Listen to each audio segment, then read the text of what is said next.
Hello everyone, welcome back. In today's video, I'm going to show you how to create a live trading account on Tradovate. So in order to do it, first of all, simply come here on tradovate.com. Afterwards, when you are here, simply click on the option of open account on the top right hand corner of the screen.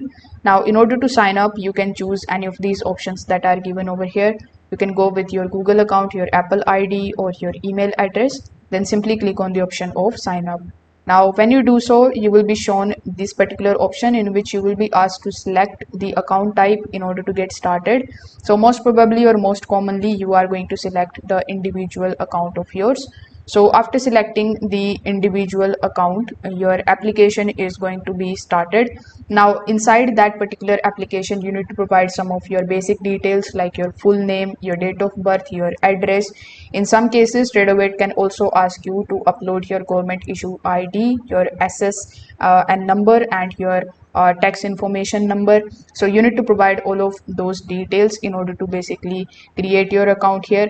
When your account is created, when it is set up successfully, then you will be able to get access to the dashboard of your live account here on Tradovate. If this video helped you out, make sure that you like this video and subscribe to the channel. Thanks for watching.